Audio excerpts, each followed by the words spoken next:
Hello everyone, कैसे आप सब। आशा करती हूँ आप लोग बहुत अच्छे होंगे और अपनी तैयारी बहुत बेहतर ढंग तरीके से कर रहे होंगे। जैसा कि इस वीडियो में हम यूपी टेट जो 2026 में एग्ज़ाम्स होने वाले हैं उनके बारे में बात करेंगे।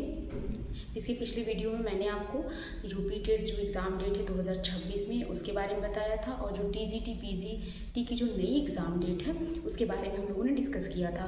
हाल फिलहाल में टीजीटी पीजीटी की एग्ज़ाम डेट तो बहुत ज़्यादा आगे है, अक्टूबर में है और दिसंबर में है। अब ये उसी डेट पे एग्ज़ाम करा लेते हैं कि नहीं, ये तो देखने वाली बात है। फिलहाल हम यूपी टेट के बारे में बात करते हैं। यूपी टेट की जो 2026 में डेट है, जनवरी में 29 और 30 जनवरी को है।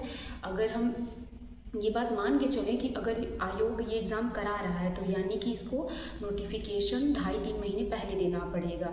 नोटिफिकेशन इसको अक्टूबर या फिर नवंबर तक नोटिफिकेशन निकाल के ये फॉर्म फिलअप करवा लेंगे। फिर भी हमारे पास एग्ज़ाम की प्रिपरेशन के लिए 2.5-3 महीने आराम से बच जाएंगे। बहुत सारे स्टूडेंट हैं जिनको सी टेट बहुत इजी लगता है और बहुत को यूपी टेट बहुत ज़्यादा इजी लगता है। कुछ लोग सी टेट आराम से पास कर लेते हैं, कुछ लोग को भाई लगता नहीं हमको यूपी टेट ईजी है। वैसे तो जो सी टेट एग्ज़ाम है वो तो हर राज्य के लिए वैलिड है। आप यूपी में अगर सुपर टेट की वैकेंसी आती है तो आप अगर सी टेट आपने पास आउट किया है तो भी आप सुपर टेट देने के लिए एलिजिबल हैं।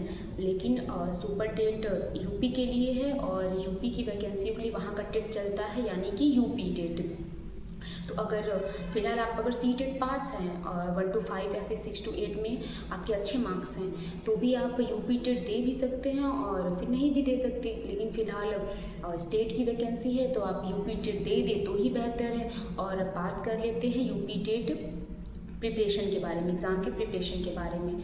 तो देखिए फ्रेंड्स, यूपी टेट मैंने खुद पास आउट किया है। मेरे यूपी टेट 1 to 5 में 116 मार्क्स हैं। तो फिर यूपी टेट आप 2 से ढाई महीने में आराम से उसकी तैयारी कर सकते हैं फ्रेंड्स। बहुत ज़्यादा हार्ड नहीं है सी टेट। इसके मुकाबले कुछ बच्चों को सी टेट हार्ड लगता है, यूपी टेट थोड़ा इजी लगता है। यूपी टेट में आपको 5 सब्जेक्ट पूछे जाते हैं। अभी मैं वीडियो के आगे आपको यूपी टेट के सिलेबस के बारे में और जो एग्ज़ाम पैटर्न है इन सब चीज़ों के बारे में डिस्कस करेंगे। हाल फिलहाल में अगर यूपी टेट की वैकेंसी 2026 में आ जा रही है या एग्ज़ाम करा ले रहे हैं, इसके पहले इन्होंने 2021 में एक यूपी टेट कराया था जो 2021 अक्टूबर नवंबर के आसपास उसका वो फॉर्म फिलअप हुआ था और उन्होंने नवंबर में ही इन्होंने एग्ज़ाम कराया था, जो कि पेपर लीक हो गया था, वो कैंसिल करा दिया गया था पेपर। उसके बाद फिर 2022 जनवरी में इन्होंने पेपर लिया था, वही 2021 वाली जो यूपी टेट का नोटिफिकेशन था उसी पे। यानी उसके बाद से अभी एक भी यूपी टेट नहीं हुआ है। ये जो फिलहाल 2026 में कराने जा रहे हैं, लगभग 4 या 5 साल बाद ये यूपी टेट करा रहे हैं हम। अब ये करा लें तो ही बहुत अच्छी बात है और इसलिए आपको बहुत ज़्यादा पैनिक होने की ज़रूरत नहीं है। आप 2 से ढाई महीने में भी यूपी टेट की प्रिपरेशन बहुत अच्छी तरीके से कर लेते हैं। चलिए फ्रेंड्स, अब हम एग्ज़ाम पैटर्न की और सिलेबस की बात कर लेते हैं। देखिए फ्रेंड्स, हम यूपी टेट जो एग्ज़ाम 2026 में होने वाला है उसके बारे में डिस्कस कर रहे हैं। तो हम यूपी टेट का जो एग्ज़ाम पैटर्न है उसके बारे में डिस्कस कर लेते हैं। सबसे पहले तो हम ये जान लेते हैं कि यूपी टेट का जो एग्ज़ाम टाइमिंग है वो कितने टाइम का रहने वाला है। तो ये एग्ज़ाम 2.5 घंटे का होता है, यानी कि 150 मिनट।